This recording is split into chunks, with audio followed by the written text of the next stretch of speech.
Tonight on Bay TV. I'm Rachel Hopkins and I'm joined by Spencer Feeney for our weekly film review. Hello Spencer. Good evening Rachel. First film review of 2018, so yes. Happy New Year. Thank you, Happy New Year to you. Did you have a good Christmas and time off? No, my wife and I spent Christmas with the flu virus. Oh. So we rather took the shine off things. But on the good side, we both lost weight. Yeah, for the first time ever. First time. That makes it sound bad, really, doesn't it? I wouldn't recommend it as a diet. No. But you did get time to go and watch some films for us, didn't you? Back in the cinema this week, yes. Been to see Molly's Game. It's the latest by Jessica Chastain, excellent actress, playing the former competitive skier Molly Bloom, who is forced to retire through injury, decides to have a gap year before going to law school, and almost stumbles into a new lucrative career hosting high-stakes poker games for movie and sports stars, businessmen, and eventually the Russian mafia. So you know it's not going to end well for Molly. And I think this looks really interesting. Should we have a look at the taste of the action? I'm Molly Bloom. Do you know about me? I read your indictment after I got your call last night, and I bought your book. Do you understand that you are charged with operating an illegal gambling business? Are you taking me on as a client?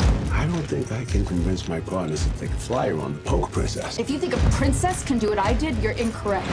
I'm getting that you don't think much of me, but what if every single one of your ill-informed, unsophisticated opinions about me were wrong? Now, to me, that looks really good. Yeah. Now, it's directed and written by Aaron Sorkin, who got a Best Screenplay Oscar for The Social Network, but is probably best known as the person behind The West Wing, the long-running popular TV series about the White House. So if you're familiar with The West Wing, you'll know what to expect here with Aaron Sorkin. He's a very verbal filmmaker. And Jessica Chastain and Idris Elba as the lawyer who reluctantly takes on her case when the FBI come knocking down her door. They're both really excellent actors, and the strongest part of this film is in the verbal exchanges between the two of them, where they both explore each other's backstories. Sorkin does dialogue which is razor-edged, and the interplay between these is like an Olympic gold medal fencing competition. So if you like Sorkin, you're going to like this film. I suppose everybody's different, and some people like all that. Yes. Yeah. No, I found with this that there's a rule in drama. It's called show don't tell, and this film inverts that. There's an awful lot of telling goes on in this film. There's a lot of lengthy monologues, mainly from Jessica Chastain, where the intricacies of competitive skiing, of high-stakes poker, and of high finance are explained. All three of those subjects, for me, could have been in Mandarin for as much as I engaged with them or really wanted to know much about them. And that, to me, is the problem with the film. It's very verbal, lots and lots of monologues, lots of explanation going on, and I found that quite difficult to engage with. It's a true story, and it's a heck of a story, really, you know. But I did find at times that the action was being held back by all of this explanation that was going on. Did you watch this one with Mrs. Feeney? Yes. Did she feel the same? Yes, she did. I have to say, Kevin Costner plays Molly's pushy dad, when she's a teenager. And it's great to see the resurrection of Kevin Costner continue. He was really good in 2016 in Hidden Figures, and he's really, really strong in this film as well. The film has got a very, very strong cast. Elba, Chastain, Costner, three actors really operating at the top of their game here. And there's an awful lot to like about the film. But as I say, at the end of the day, I didn't really care that much about what happened to them. Oh, that's strange. And it must have cost quite a lot to make this movie with actors like that, because Idris Elba, he's doing all the blockbusters at the moment. All movies are expensive anyway, aren't they? You're talking about billions of dollars anyway with any movie, so. So would you recommend people to go and see this? Well, I would say I'd go and see this film if choosing something suitable for your partner for her birthday is like as much card-induced stress as you can stand, then go and see this film to understand what card stress is really about, because the tension in these poker games is something else. Yeah, I do think that sort of life, I would be no good at it, because the tension, the anxiety that goes alongside that sort of world, I couldn't handle. So I suppose perhaps it's fascinating to me to watch people that can deal with it, but I suppose it's a short-term thing. Well, let's say that Molly doesn't end up in a good place by the end of this. Even before the FBI come knocking on her door, she's hooked on drink, she's hooked on drugs, she's owed a lot of money by people that you really wouldn't want to try and collect the money off. It's not a nice world that she's inhabiting. A good advert for people not to get involved in gambling. And as a word of advice, try not to get involved with the Russian mafia, I think, is a sensible thing. Hopefully, living in Swansea, that's quite unlikely. Yeah.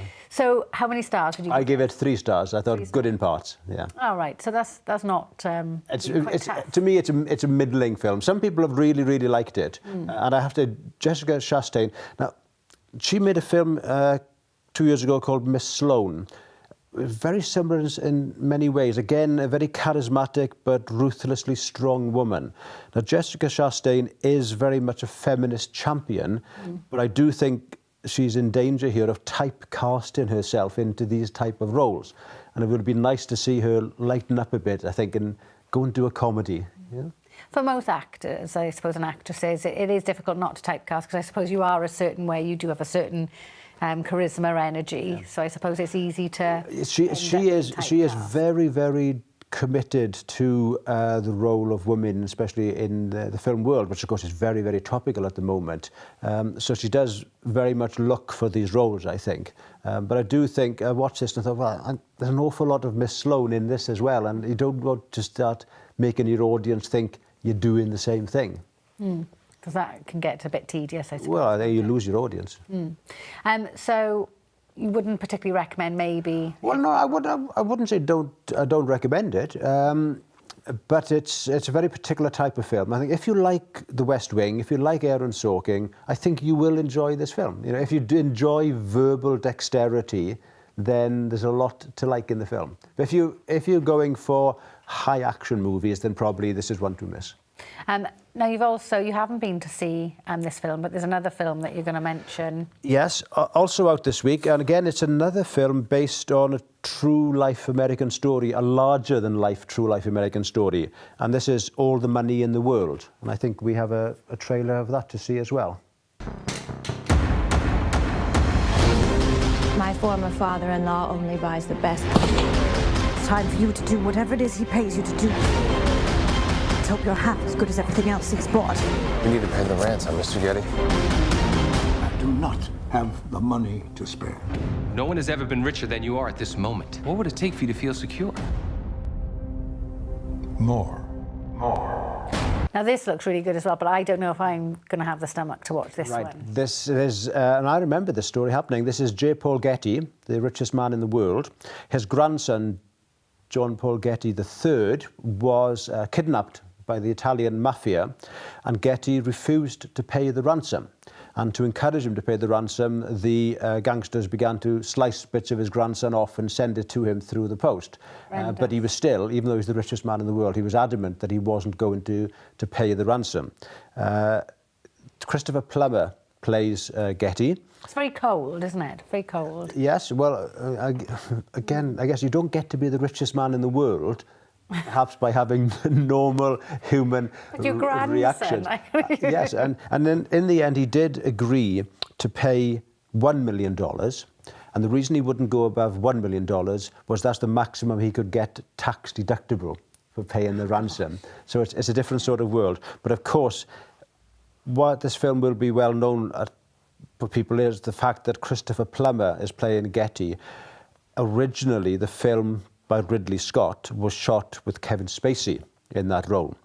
And then, of course, when all of the allegations of sexual harassment against Spacey emerged, Scott decided to reshoot all of Spacey's scenes with Christopher Plummer in that role. So again, the whole issue of the role of men over women, because in this film, Michelle Williams plays Getty's daughter-in-law, the mother of the kidnapped boy, and was trying to get Getty to pay the money. So again, and with, of course, what's happened to the Golden Globes this week with effectively the black carpet Golden Globes, with so many women now coming out and saying Hollywood and the film industry have got to change in their their gender politics. This, this film will be very topical if nothing else. So a lot of boundaries being changed, good things happening, really. Well, we wait to see, don't we? I mean, Oprah Winfrey gave that very powerful speech at the Globes. Two good films. Thanks again for coming in, Spencer. You're welcome. We're going to take a quick break and we'll be back in 5.